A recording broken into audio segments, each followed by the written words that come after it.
Buenas tardes a todos. Para los que no me conocen, soy Mario Lara, soy el director del campus y la verdad que es un placer para mí, para ESADE, acoger estas conversaciones que SADC-Pol nos propone y que siempre son de interés para toda nuestra comunidad.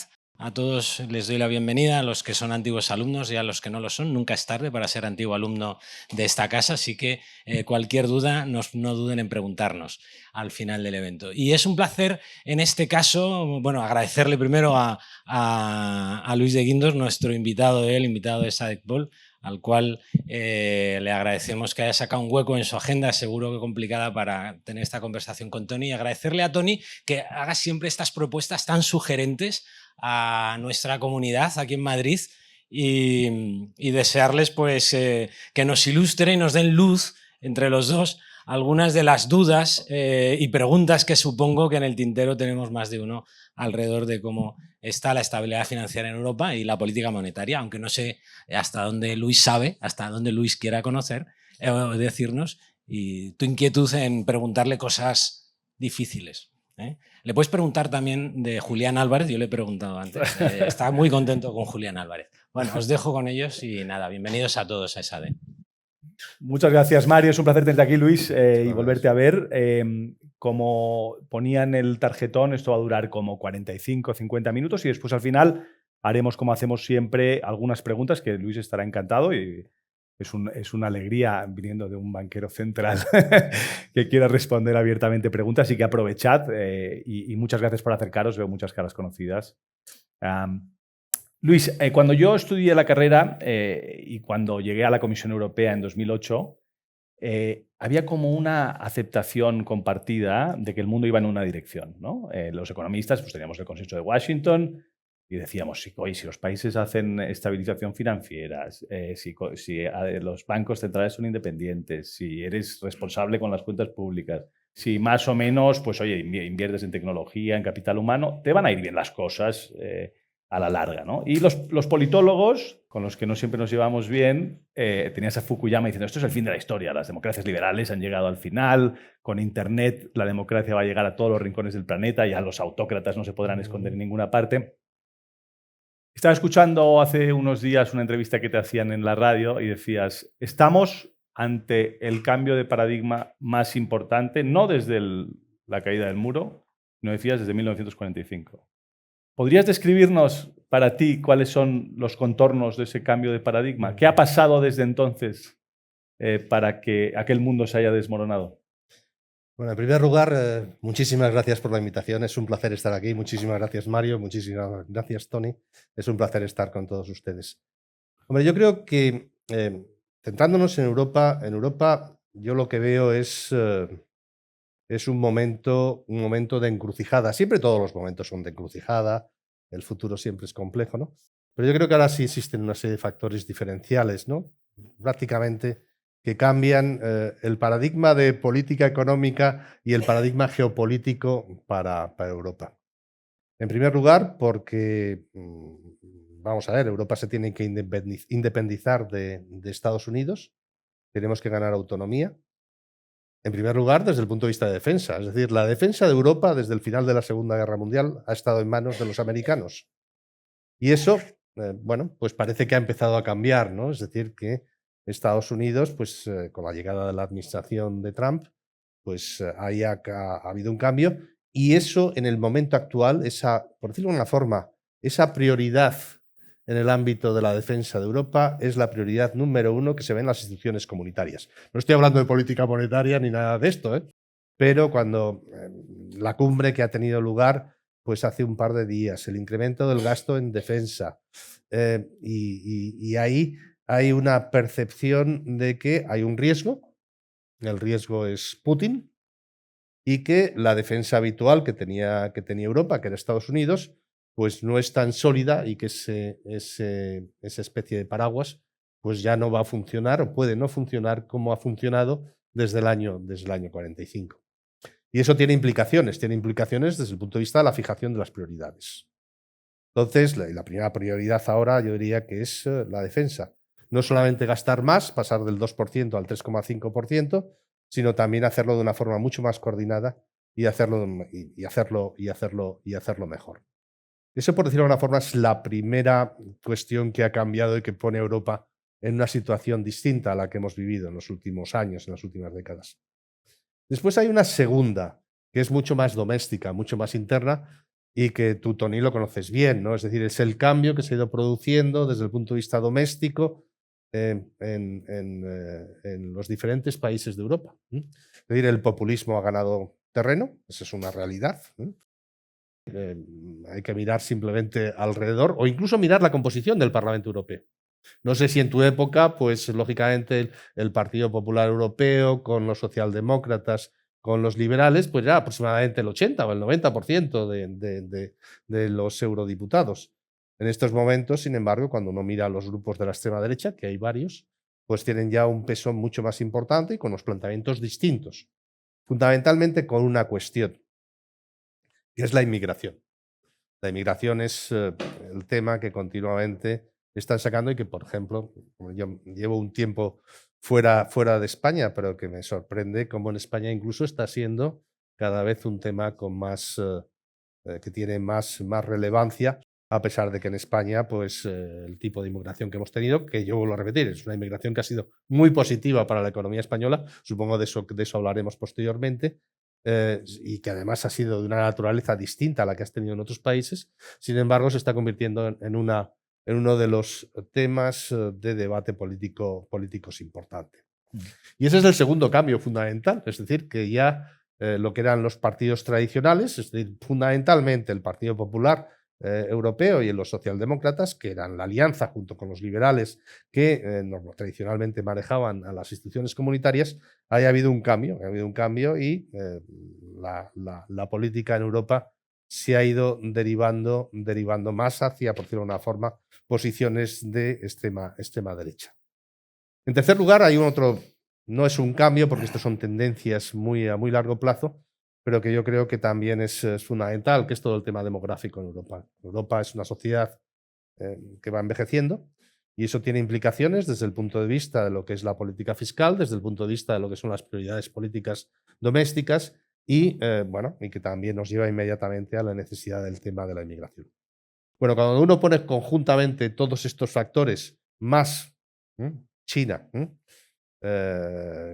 que evidentemente en estos momentos pues es la segunda potencia económica mundial y que está en una lucha por la hegemonía mundial con Estados Unidos. No se puede entender muchas de las políticas de Estados Unidos si no miramos esta especie de carrera de poder que existe entre Estados Unidos y China, y de algún modo también va a tener una influencia. Por ejemplo, el tema arancelario, mi impresión es que es más importante el acuerdo que se iba a producir o que se va a producir, esperemos que se produzca, entre China y Estados Unidos, que el que se va a producir entre Europa y el que se ha producido entre Europa y Estados Unidos. Es decir, ahí hay para nosotros ese es un tema fundamental. Bueno, esas son las cuestiones, son los cambios, esos son cambios trascendentales que evidentemente, pues justifican un cambio de paradigma. Y si lógicamente le sumamos la llegada de la administración Trump a De eso te iba a preguntar Unidos, justamente, ¿no? O sea, claro, aquí la disrupción probablemente reciente más bestia es el Trump 2.0, ¿no? Que es de pronto pues pones en cuestión todas las instituciones multilaterales, te sales de los acuerdos desde el clima hasta el cuestionamiento de la OMC, lo que quieras. Tienes la subida de aranceles más grande en 80 años. En el Consejo de Seguridad de Naciones Unidas te posicionas con los autócratas y con Rusia y con China en contra de los intereses de la tradicional Alianza Atlántica. Incluso hablas de expansión territorial, ¿no? De cuestionar la soberanía, lo fundamental del orden anterior. Dices que, por supuesto, la OTAN está poco menos que muerta. Nadie se cree que si hay una invasión de lo que sea, ¿no? Dios no lo quiera, de algún país de Latvia o de Letonia, va a haber una intervención de la OTAN, ¿no? Por tanto, pone en cuestión esencialmente los pilares de ese orden multilateral en el que nos basábamos, ¿no? ¿Qué implicaciones va a tener particularmente el área comercial, ¿no? Y hasta ahora, ¿qué tal lo estamos haciendo y qué deberíamos hacer mejor desde Europa? Hombre, es un cambio de paradigma desde el punto de vista del planteamiento de la administración americana. Hemos hablado antes del tema de defensa para Europa. No voy a incidir ahí más porque además yo no soy un experto en eso, pero es una cuestión que cuando estás tratando con las instituciones comunitarias, esa prioridad en el ámbito de defensa ahora es la número uno por mucho. ¿Cuáles son los cambios fundamentales en política económica de la nueva administración? Bueno, tenemos todo el tema de la política arancelaria, eso es evidente, es decir, los aranceles han subido. Para Europa la han subido en torno del 3% a un entorno próximo al 15%. El acuerdo yo creo que tiene una parte positiva, y es que se ha evitado una guerra comercial, que hubiera sido muy negativa para nosotros, pero tiene otra parte que no es tan positiva, es decir, es un sabor agridulce. La parte agria es que nos han subido los aranceles, es decir, los aranceles pues han subido aproximadamente de media en 10 puntos. Hay que ver, y vuelvo a repetir, yo creo que el acuerdo con China arancelario va a ser fundamental, porque en la teoría del comercio hay una cuestión que a veces se olvida, y es que se producen cuando las políticas arancelarias tienes que mirarlas globalmente, no puedes mirar únicamente tu relación bilateral con el de enfrente, tienes que mirar qué es lo que está pasando en el conjunto, y en el conjunto se pueden producir situaciones de desviaciones de comercio. La desviación de comercio es que, por ejemplo, si los aranceles a China en los productos en Estados Unidos o para productos chinos en Estados Unidos aumentan, entonces inmediatamente puede haber una desviación de comercio por parte de China hacia Europa, que es una situación que ya ha empezado a ocurrir de algún modo. Pero aparte de la política arancelaria y del proteccionismo, que va a tener un impacto negativo desde el punto de vista del crecimiento global, y también a largo plazo puede tener un impacto negativo en lo que es la inflación si se produce una fragmentación de la economía mundial, tenemos otros cambios. En primer lugar, la situación de la política fiscal en Estados Unidos. En Estados Unidos, el déficit público en estos momentos está entre el 6 y el 7% y el ratio deuda pública PIB en torno al 120%. Y acaban de aprobar una ley que, de algún modo, lo que hace es incrementar el gasto público y que va a tener un impacto desde el punto de vista del déficit público. Ahí el tema fundamental es cómo van a responder los mercados ante un deterioro de la situación fiscal. Hemos visto un repunte de los tipos de interés a largo plazo, fundamentalmente de los bonos a 30 años, en un contexto además en el cual en la estabilidad financiera tú te encuentras con problemas de valoraciones muy elevadas que ante una subida de rentabilidades puede de algún modo llevarte a una corrección en los mercados financieros. Otro cambio es todo lo que tiene que ver con la política del sector financiero. En banca, por ejemplo, todavía no han traspuesto, en sentido de incorporado, Basilea III. Entonces habrá que ver cómo son, todavía no se ha definido. Basilea III es el acuerdo multilateral que teníamos todos los países para la regulación de la banca, por decirlo de una forma relativamente simple, y especialmente para todo lo que tiene que ver los requisitos de capital, de liquidez, de solvencia, etcétera, etcétera, etcétera. Y los americanos todavía eso no lo han traspuesto, ¿no? Y habrá que ver cómo lo hacen, porque eso te puede dar situaciones de ventaja o de desventaja competitiva con relación con otros países. Tenemos otro apartado que es todo lo que tiene que ver con lo que nosotros denominamos los no bancos. Los no bancos es el sector financiero no bancario, que es muy importante, ¿eh? Es decir, en Estados Unidos, por ejemplo, todo lo que tiene que estar relacionado con mercado de capitales, fondos de inversión, sobre todo el tema de los fondos de alto riesgo, los hedge funds, y hay un fenómeno nuevo de una intensidad brutal que es lo que se denomina el private capital, es decir, el private equity y el private credit. También ahí ellos están fomentándolo. Y después, por último, tenemos los criptoactivos, fundamentalmente los stablecoins. Algunos de ellos del propio Trump. Bueno, eso yo no lo sé. Los stablecoins que están fomentados por parte de la administración americana han aprobado recientemente una regulación, se llama Genius, que favorece la utilización de los stablecoins, que después lo podemos comentar un poco porque es un instrumento novedoso de pago, pero que va a tener influencia desde el punto de vista del conjunto financiero. Y la última efecto de la política económica es mucho más político, que es la política de inmigración. Lógicamente, los flujos de inmigración han ayudado a que Estados Unidos haya crecido mucho en los últimos años y, como todos sabemos, la aproximación de la nueva administración americana es distinta. Todo eso se refleja en el ámbito multilateral, es decir, sobre todo, por ejemplo, en lo que es el Comité de Basilea, en lo que es el FSB, en lo que es, por ejemplo, el Fondo Monetario Internacional. Es decir, la administración americana tiene un planteamiento mucho más, por decirlo de una forma, unilateral en relación con lo que son el multilateralismo, que desde nuestro punto de vista ha llevado a un avance importante en la economía mundial. Y para la definición de vuestras políticas monetarias, ¿cómo estáis incorporando en los modelos este cambio de política arancelaria y los potenciales efectos de inflación que puede tener? Bueno, lo intentamos. El tema arancelario, pues claro, desde el final de la Segunda Guerra Mundial los aranceles habían venido para abajo. Es decir, esto es un cambio importantísimo en relación con lo que había ocurrido, ¿no? Y bueno, tienes que incorporarlo. Y la cuestión es cómo influye una subida de aranceles, el proteccionismo en la economía mundial. Y aquí yo diría que, sobre todo, para nosotros lo importante es el impacto en inflación, ¿no? Y el impacto en Claro. crecimiento económico.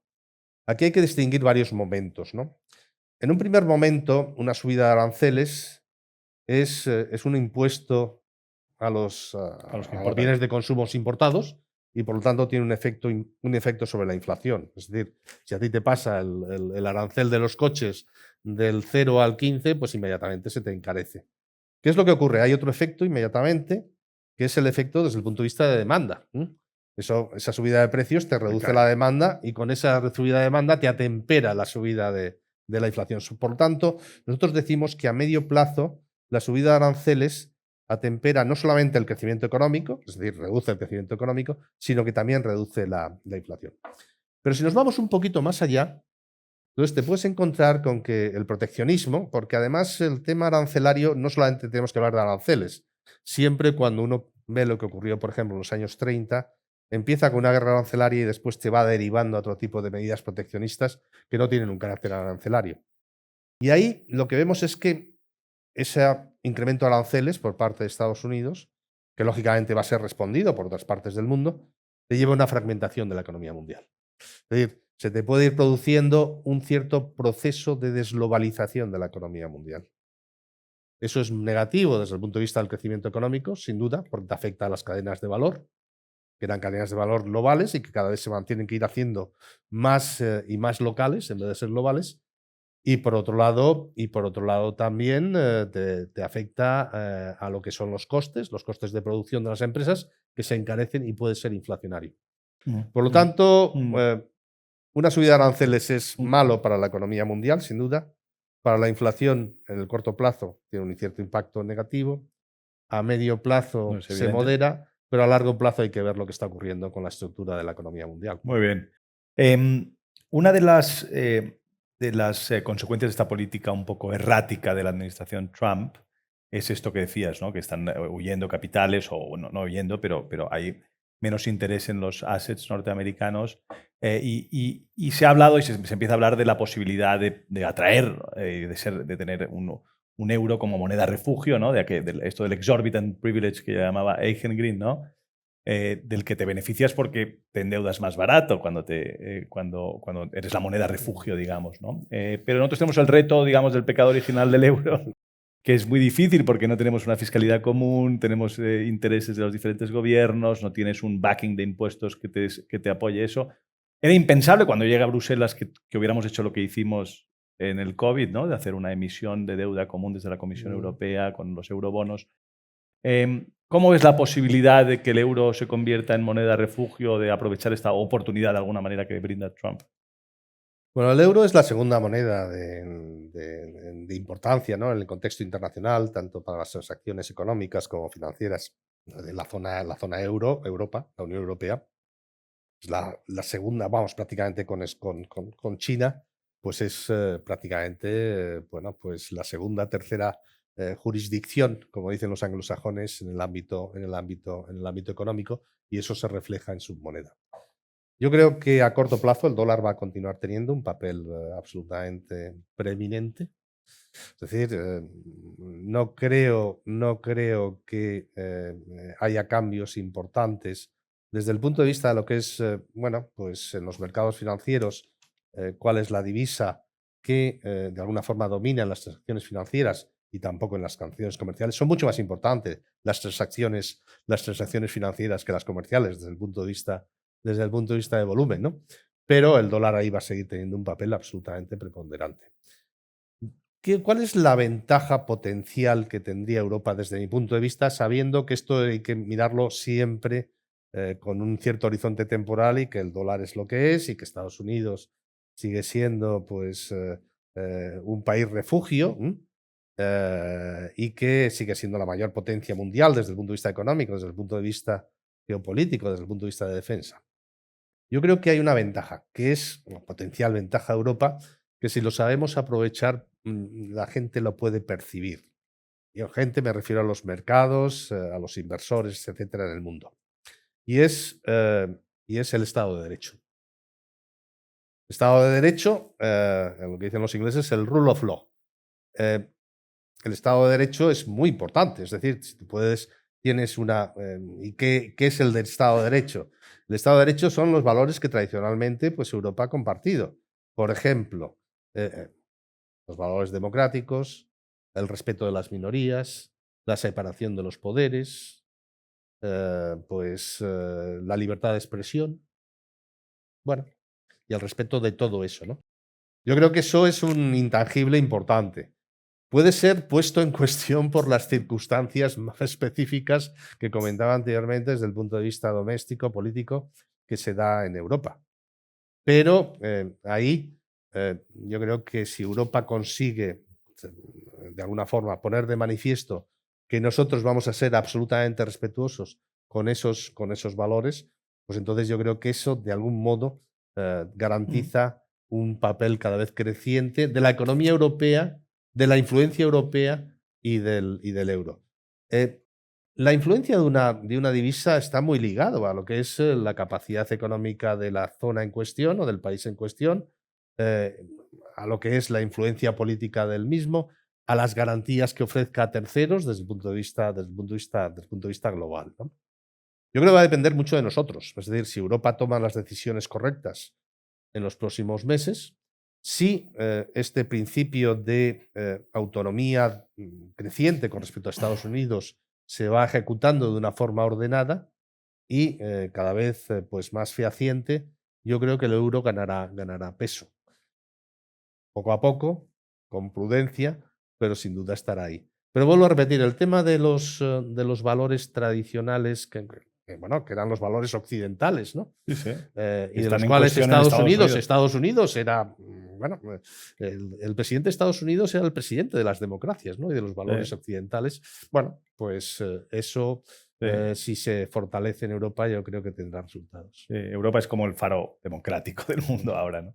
Una de las, digamos, hablabas de la capacidad económica, uno de los... ahora tenemos un roadmap finalmente, que es lo que ha planteado Draghi, que ahora justo hace una semana o dos se celebraba el primer año de la publicación del informe. Draghi era muy, muy, muy crítico con la capacidad de la Unión de realmente hacer los cambios necesarios para recuperar la productividad. Hablaba de este colapso en la renta per cápita en comparación con Estados Unidos, básicamente desde la revolución última de Internet, donde nos fuimos separando en renta per cápita de los Estados Unidos desde Europa de manera creciente. Las grandes líderes, las grandes empresas líderes del mundo tecnológico, básicamente no tienes ninguna entre las europeas. Tienes este reto demográfico diferencial también en Europa. Tienes el problema energético ahora con Rusia. Tienes a China, que ya no puede ser el comprador de tus productos y tu gran mercado. Y además no tienes el proveedor de seguridad, como estabas diciendo antes, que te garantizaba este dividendo de paz, ¿no? Que no teníamos que invertir en defensa, ¿no? Y además vienes de una carga de deuda muy significativa. Hay como 3 cosas que propone Draghi, hay más, y hay 2 informes, para los que tengáis interés en leerlo. Hay uno muy largo donde entra en sectores y demás. Pero habla uno de cómo mejorar la gobernanza, ¿no? Al principio, cuando éramos pocos, era más fácil este método communautaire, ¿no? Ponerse de acuerdo. Ahora se habla del coalition of the willing. Me encantará saber cómo ves las opciones de que se avance en integración, a lo mejor con algunos países a diferentes velocidades. Luego hay el tema regulatorio y de fragmentación regulatoria, esto del single market, que también hizo un informe Letta, muy importante. Y el tercer pilar, relacionado con la pregunta anterior, es el de la financiación, ¿no? La financiación de bienes públicos europeos, como la defensa, como tantas otras cosas, ¿no? ¿Dónde crees que podremos avanzar? Bueno, espero que se avance en paralelo, ¿no? Aunque sea gradualmente en cada uno de ellos, ¿no? Yo creo que la diferencia fundamental entre... es un tema de timing en la publicación del informe de Draghi, ¿no? Se publica antes de la llegada de la nueva administración americana. Y ahí es donde se te produce un cambio fundamental, es decir, las prioridades se dan la vuelta, ¿no? Las prioridades es la que yo comentaba anteriormente, es decir, la prioridad ahora en Bruselas es defensa, ¿no? Y entonces, en el ámbito de económico, que es a lo que se refiere, al tema de competitividad, que se refiere al informe de Draghi, pues esa es una nueva variable que tiene muchísima influencia porque para la Comisión Europea, que de alguna forma es la que te toma la iniciativa desde el punto de vista de las propuestas, pues en estos momentos está centrado en todo el tema de defensa, gasto en defensa, cómo hacerlo, cómo no hacerlo, cómo financiarlo, porque se da cuenta que ha cambiado muchísimo la historia y el cuento, ¿no? Como decía, es decir, hemos pasado de una situación en la cual Estados Unidos era el principal garante de la defensa europea a otra en la cual no está tan claro, ¿no? Ahí hay un cambio, ¿no? Yo, pero entrando ya en el tema más económico-financiero, para mí, la reforma fundamental que se tiene que producir es la de la integración del mercado interior. Es decir, no tenemos un verdadero mercado interior en Europa de bienes y servicios, porque se habla mucho de la integración del mercado de capitales, es decir, la unión de mercado de capitales, el tema de la unión bancaria, etcétera, etcétera, etcétera. Pero yo creo que la gran diferencia que tiene un inversor internacional cuando piensa en invertir en Estados Unidos y en Europa, y es que en Estados Unidos, pues es una jurisdicción única, con unas reglas homogéneas, con unas reglas relativamente parecidas, no voy a decir mejores ni peores, pero por lo menos parecidas, y aquí seguimos teniendo una situación en los cuales los mercados de bienes y servicios no están integrados. Y no están integrados por muchísimas razones. Primero, por políticas impositivas distintas, aunque se intenta una cierta homogeneización, por normativas absolutamente diferentes desde el punto de vista de muchos ámbitos.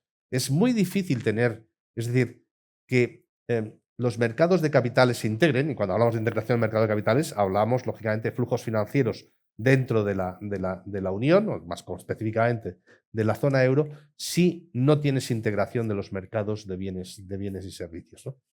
Si tienes dificultades, por ejemplo, si eres un profesional y tienes que prestar tus servicios en un país que no es el tuyo de la Unión Europea, te encuentras con dificultades, te encuentras con limitaciones, ahí estás teniendo una barrera. Esas barreras internas, que bueno, el Fondo Monetario Internacional lo ha intentado calcular y ha dicho que el arancel era elevadísimo, no sé si era de un 40-45%. Bueno, hay que ver cómo se hacen estos cálculos, ¿eh? De vez en cuando también hay que tener en cuenta que el análisis económico, bueno, cuando sacas un número, siempre los periodistas, eso lo sabía, cuando uno se dedica a la política y sacas un número, inmediatamente los periodistas se fijan en él y te lo sacan mucho más. Pero bueno, que en este caso habría que ver cómo se ha hecho de alguna forma el cálculo al respecto. Para mí eso es lo fundamental. Yo creo que no va a haber unión del mercado de capitales si no hay una mayor integración de bienes y servicios. Y para que haya una mayor integración de bienes y servicios vamos al tema de la gobernanza.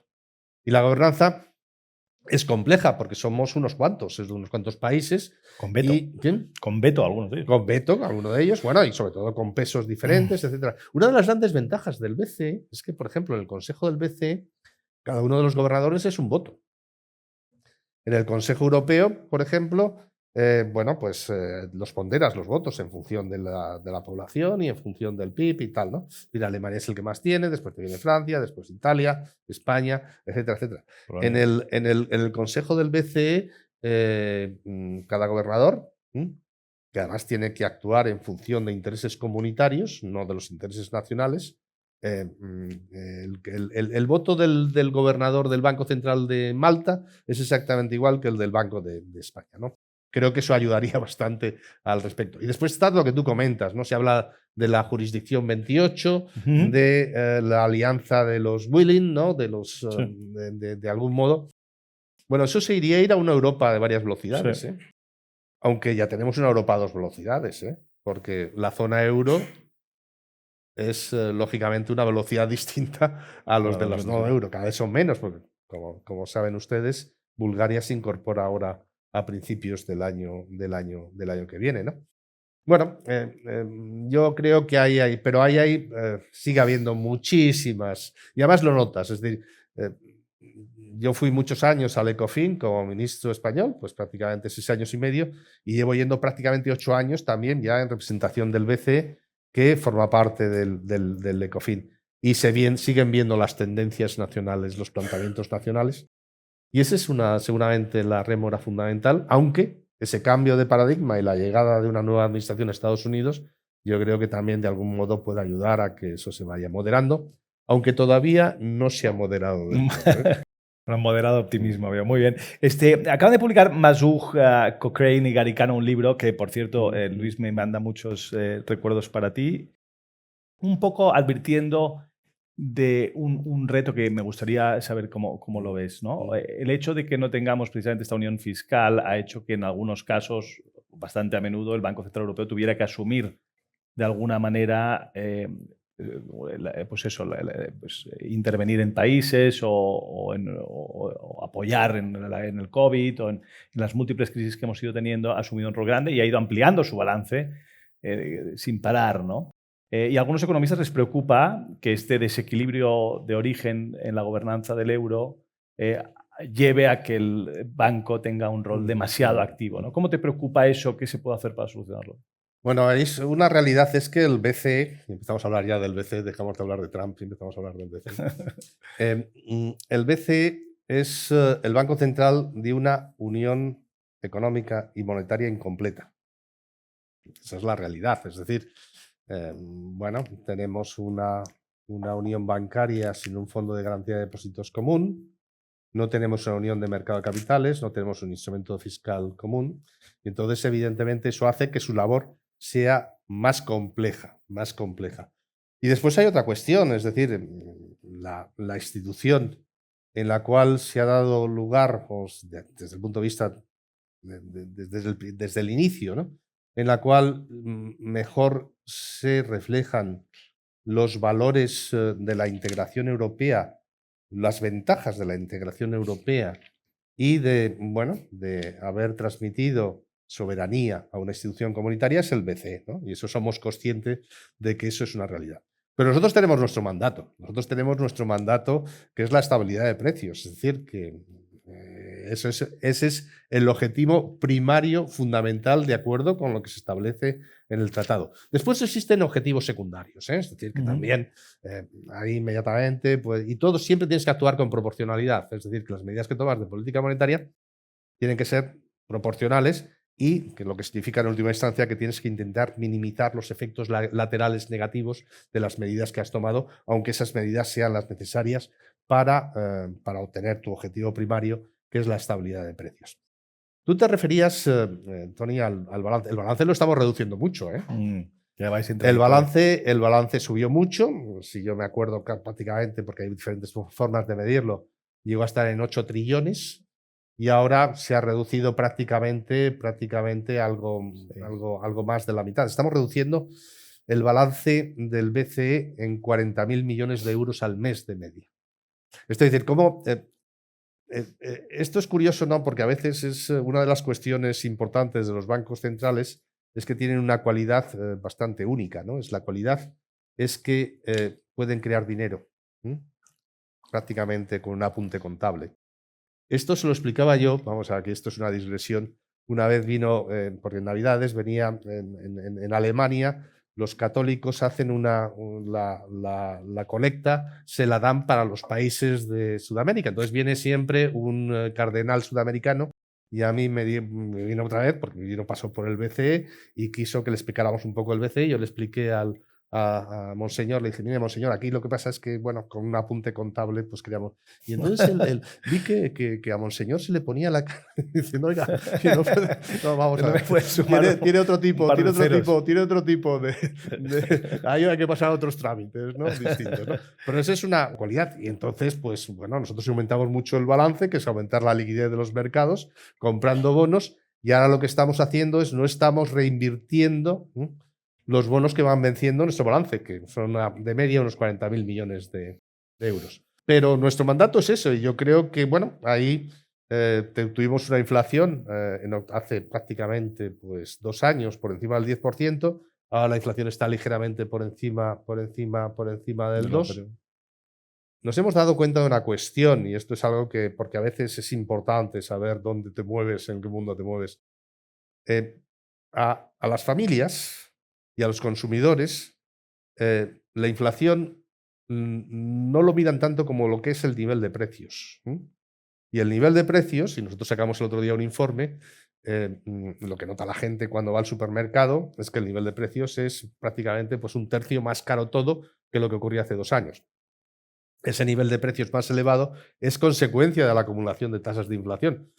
Y por tanto, tardará un poco, al verse reducido de una forma notable la inflación, tardará un poco en reflejarse en lo que es el nivel de precios, pero la gente lo acabará notando. Okay. Ese es nuestro mandato. Y después, si hay que ayudar, vamos a ver, el momento de la pandemia fue un momento absolutamente extraordinario, un cierre de la economía, unos efectos que no sabíamos lo que iba a pasar. La política fiscal y la política monetaria, de algún modo pues funcionaron de forma coordinada. Como tú has indicado, se crearon los fondos de nueva generación, que era la emisión de deuda conjunta. Bueno, son circunstancias absolutamente excepcionales. Ahí tenías que mantener viva la cadena de pagos de la economía, ¿no? Que estaba todo en hibernación. Y después hay una cuestión. Una cuestión tampoco se os puede olvidar. Nuestro mandato es la estabilidad de precios, pero también el BCE es el principal garante de la supervivencia, que yo creo que está absolutamente garantizada, porque es una voluntad política muy fuerte de nuestra moneda única. Muy bien. Antes has mencionado, pero no hemos desarrollado mucho, voy a empaquetar para que nos dé tiempo a todo, esta parte de la transformación de la banca, ¿no? Has mencionado algunos de los cambios con las cryptocurrencies, también tienes el mundo de los neobancos, el euro digital, tienes la irrupción de la IA. ¿Puedes darnos un poco tu visión de cómo está cambiando el mundo de la banca con todos estos cambios tecnológicos? Bueno, la inteligencia artificial va a tener un impacto, pues, sin duda. Es decir, a mí me preocupa una cuestión, y vuelvo otra vez al tema de la independencia y la autonomía de Europa. Miren ustedes cuáles son los principales proveedores de servicios de la nube, de cloud, y son todos normalmente americanos. Y miren ustedes quiénes están siendo los principales proveedores de inteligencia artificial. Y prácticamente son los mismos. Es decir, empresas americanas van a tener, por un lado, la plataforma de datos, que es el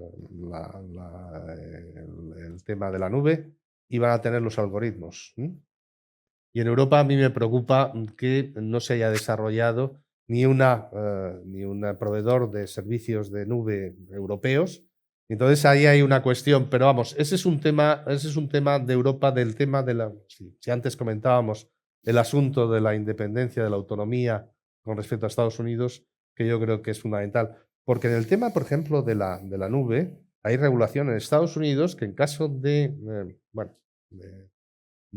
situaciones extremas en Estados Unidos de seguridad nacional, no está totalmente garantizado lo que es la confidencialidad de los datos de la nube que se están pasando, ¿no? Entonces, ahí ese es un tema que también, un asunto que yo creo que deberíamos avanzar y deberíamos dedicarle esfuerzo en Europa. Eso en relación con el tema de la inteligencia artificial, del AI, o de IA, como queramos decirlo, y el tema de la nube. La banca europea ha mejorado su rentabilidad enormemente. Es decir, antes del COVID, la rentabilidad, el retorno del capital de la banca europea estaba en el torno del 4 y ahora ha subido casi prácticamente 10 puntos más. Y había siempre una valoración diferencial entre la banca en Estados Unidos y en Europa, y esa valoración diferencial se ha ido de alguna forma también reduciendo. Es decir, que la banca europea ha mejorado en relación con la de Estados Unidos, aunque la banca de Estados Unidos sigue teniendo mejores valoraciones que la europea. Eso tiene que ver con el tema de que no existe una unión bancaria y que la capacidad de crecimiento de Estados Unidos es superior a la de Europa. Y en el tema de las criptos, de las stablecoins, el 90 y tantos % de las stablecoins No sé si merece la pena que uno explique lo que es una stablecoin porque es un negocio curioso, ¿no? Un stablecoin es se emite una especie como de token, de divisa, que está garantizada por una cartera.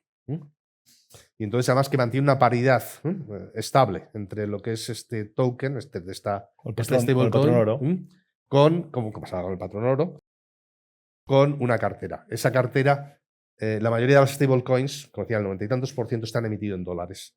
Entonces tienen que invertir, normalmente invierten en títulos del Tesoro americano, títulos a corto plazo o en depósitos en bancos americanos. Y es uno de los instrumentos que está utilizando de algún modo la administración americana para fomentar o para continuar con la posición privilegiada, ¿no? que tiene el dólar. Es teóricamente un muy buen negocio porque el emisor de un stablecoin tiene una cartera que le está pagando un tipo de interés y sin embargo el stablecoin no paga nada. Vamos, normalmente no paga tipo de interés. Y este stablecoin se utiliza como medio de pago. ¿Qué es lo que pasa? Cualquiera de nosotros que intentáramos abrir una cuenta corriente en dólares en Europa, necesitaríamos una autorización.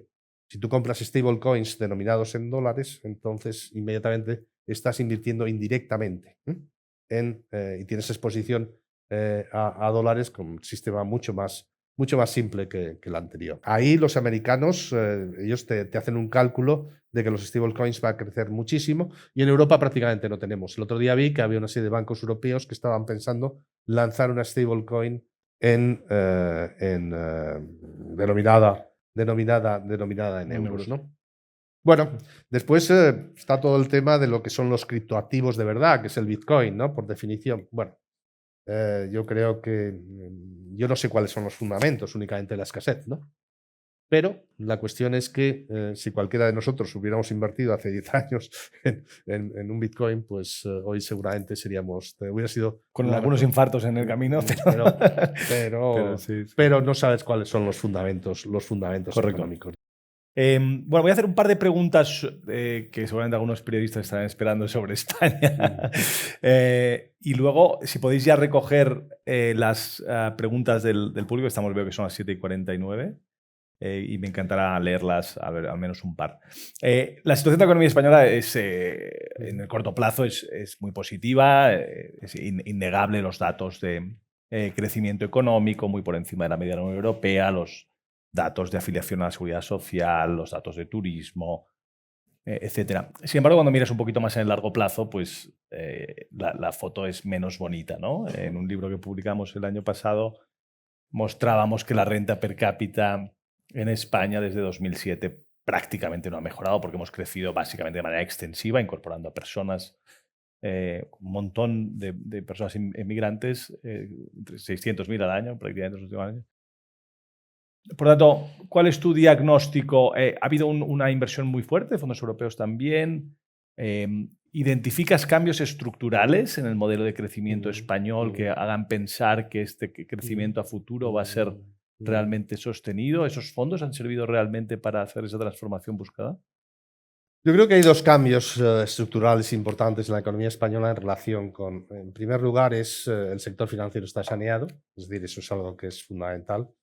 Tener un problema con el sistema bancario es un problema importante que te puede llevar a consecuencias muy negativas en el ámbito económico. No se da el sistema financiero español, es saneado. Antes nos acordábamos de la comisión esta de investigación, ¿no? en el Congreso sobre las cajas de ahorros. Yo creo que ahí se produjo un cambio fundamental.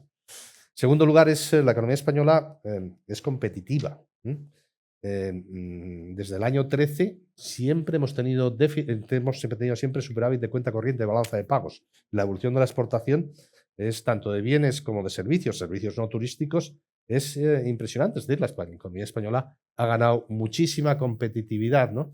Yo me acuerdo, bueno, yo soy técnico comercial del Estado y claro, nunca habíamos tenido un superávit de la cuenta corriente de balanza de pagos. Yo creo que el único fue en el año 60, ¿no? Después del programa de estabilidad, ¿no? Que fue un ajuste brutal, ¿no?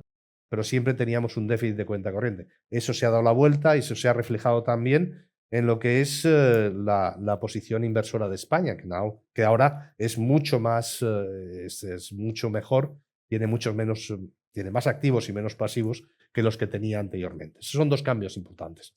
Después el tema de la población es básico. Es muy difícil entender lo que está pasando con la economía española sin mirar, ¿no? Cómo está evolucionando la población. El incremento de la población empieza fundamentalmente a partir del año 21-22, los 600, 700.000.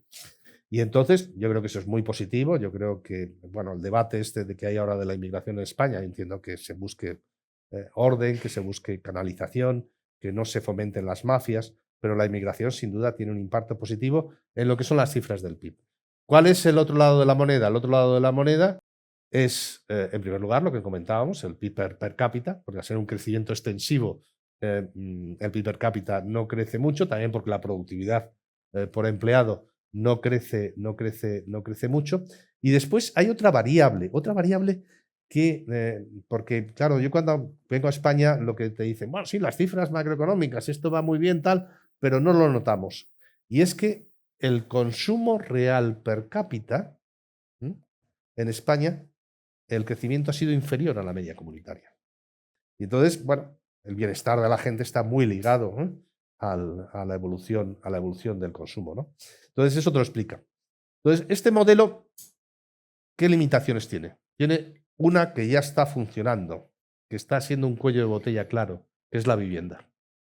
La vivienda es un problema y el mercado de alquiler no funciona, un crecimiento de demanda muy fuerte, una regulación de la oferta que no es la adecuada, que de alguna forma restringe, y entonces se te está produciendo un incremento de los precios de los alquileres, que es un problema económico, es un problema personal, sobre todo para los jóvenes, pero también es un problema económico porque limita todo lo que es la capacidad de reasignación de factores, de movilidad, del factor trabajo, etcétera, etcétera, etcétera.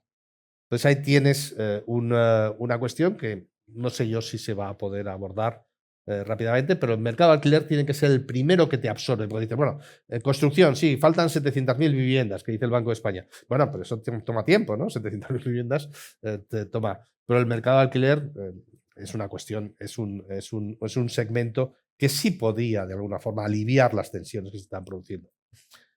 El segundo problema que yo he analizado, o que he analizado y que yo creo que es evidente, que todos sabemos, es el de la productividad, ¿no?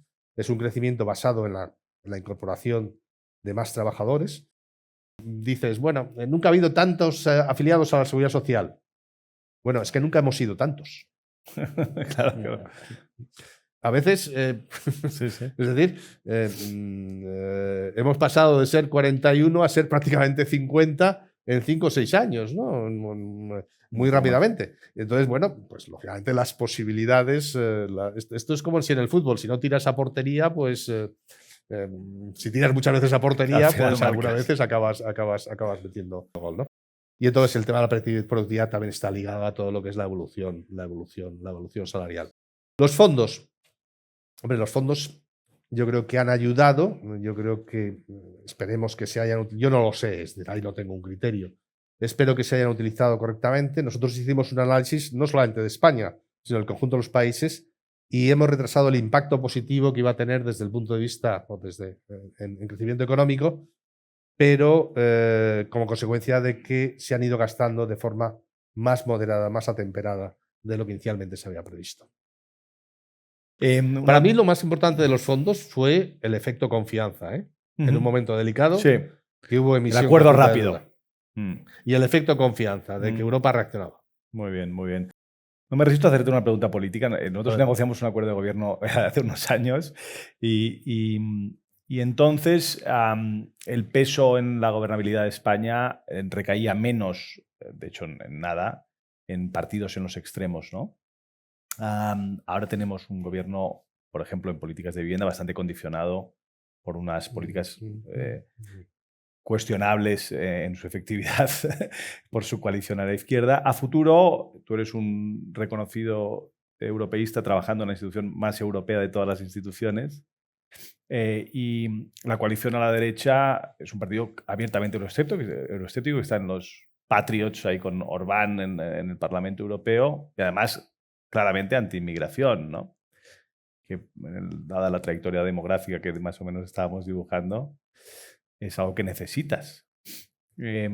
¿Cómo ves, cuánto te preocupa la dificultad para hacer acuerdos transversales o para la situación política? Yo creo que el enfrentamiento... Yo me quedo sorprendido, ¿no? del grado de... Porque la política es muy complicada en Europa en estos momentos, ¿no? Por lo que comentabas anteriormente de la evolución del populismo, ¿no? Pero la incapacidad absoluta, porque yo creo que es incapacidad absoluta de acuerdos entre los dos principales partidos, pues a mí me sorprende y creo que no es positivo esto no es positivo para el país. Y no sé si se va a arreglar rápidamente, ¿no? Pero yo creo que no es positivo. Yo creo que sería muy bueno tener acuerdos. Muy bien. Me están pasando aquí en este momento las preguntas. ¿Cuál es el objetivo del euro digital? ¿Qué nos aporta a los ciudadanos europeos? ¿Habrá un dólar digital también? Bueno, eso habrá que preguntárselo a los americanos, ¿no? Yo creo que el euro digital sí va a existir. La idea es, estamos ya pues prácticamente entrando en una nueva fase ya que es mucho más concreta de funcionamiento. Vamos a ver, el euro digital yo lo intento explicar porque hay teorías conspiratorias de que si queremos controlar a la gente, el euro digital va a ser de alguna forma la evolución de los billetes que todos tenemos en nuestro monedero, en nuestra cartera, a un formato digital. Es decir, el verdadero dinero, porque de esto la teoría del dinero es una teoría curiosa, ¿no? Hay dos tipos de dinero. El dinero público, que son los billetes, que ese es el dinero del BCE, ¿no? Que emite el BCE, y después existe el dinero privado, que es el que crean los bancos, a través de un proceso de concesión de crédito. Pero el que realmente es un referente es el dinero público, es decir, los billetes. Vamos a ver, y esto es un ejemplo, les pongo un ejemplo. Si cualquiera de ustedes tuviera la más mínima duda que no va a poder convertir su cuenta corriente, que es dinero privado, y que forma parte de una medida que es el M3, en billetes, seguro que habría una cola rápidamente en los bancos para sacar el dinero y para convertirlo. Bueno, ¿con eso qué quiero decir? Que es dinero público en formato digital. Ahora, si ustedes quieren hacer una transacción en Internet, no pueden pagar con billetes. Con el euro digital podrán pagar. Y eso es una evolución muy, muy positiva de dinero público, que sea siempre una referencia. Sé que tiene implicaciones desde el punto de vista de estabilidad financiera y por lo tanto habrá que ponerle límites. No va a pagar tipo de interés porque es un medio de pago. Un medio de pago en un mundo cada vez más digital. Yo lo definiría así. Muy bien. Yo soy un señor muy prudente y he prometido que íbamos a acabar a las 8. Voy a hacer una pregunta más, abusando un poco del señor Guindos. Dice Julio Juan Prieto, dice: gracias, señor Guindos, por su exposición. Ha empezado usted hablando de autonomía de defensa en tecnología, así como de la industria de defensa como prioridad. Pregunta: ¿cómo puede Europa impulsar la autonomía estratégica en defensa y tecnología sin comprometer el marco de disciplina fiscal y monetaria? Y en ese camino, ¿qué papel deberían asumir el BCE y los mercados de capital privados para complementar ese esfuerzo? Hay una cuestión sobre las reglas fiscales y la flexibilidad. Es el tema del entorno fiscal. En la situación el déficit público en Europa está ligeramente por encima del 3, el ratio de deuda pública PIB en el torno al 90.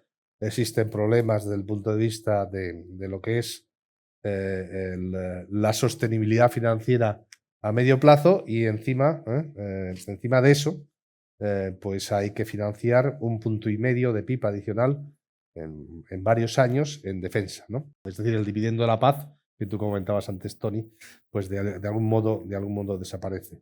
Bueno, ¿cómo se hace eso? Solamente hay 3 formas de hacerlo. O bajando algunos gastos, o subiendo impuestos, o emitiendo deuda, ¿no? Bueno, yo creo que al final será una mezcla de los 3. Creo que es muy importante garantizar la sostenibilidad presupuestaria a medio plazo. Los mercados están muy tranquilos, los mercados de deuda pública están muy tranquilos. Incluso, bueno, pues hemos tenido estrechamiento de los diferenciales, de las primas de riesgo. Hemos visto cómo, por ejemplo, pues ha habido, no solamente en España, sino en Grecia, en Portugal, en Chipre, en Irlanda, en Italia, mejoras del rating, eso cual es un tema muy positivo, a diferencia de lo que ocurría hace 12 o 13 años, pero hay que garantizar la sostenibilidad fiscal a medio plazo. Yo, mi opinión personal, esto es mi opinión personal, es que el esfuerzo es tan prioritario y es tan intenso que antes o después habrá que crear una especie de instrumento de financiación de gastos de defensa conjunto, mutualizado, para que, y eso ayudará además a una mayor cooperación desde el punto de vista de la instrumentación del gasto. Es decir, algo parecido a los fondos de nueva generación en el ámbito de defensa. Si no, será complejo. Muy bien, hemos abordado todos los temas. Mil gracias por adaptarte, por responder tanto, por ser tan divulgativo. Creo que es un lujo poder escuchar a alguien con esta serenidad y con esta naturalidad ¿no? hablar de estos problemas tan complejos. Así que, Luis, esperamos que cuando se acabe esto del BCE vuelvas pronto a España. Que estamos faltos de sensatos y sabios por aquí. O sea no, que, a España voy a volver. bueno, hacer cosas a España, quiero decir. Así que muchas gracias, Luis. Un placer. Muchísimas gracias.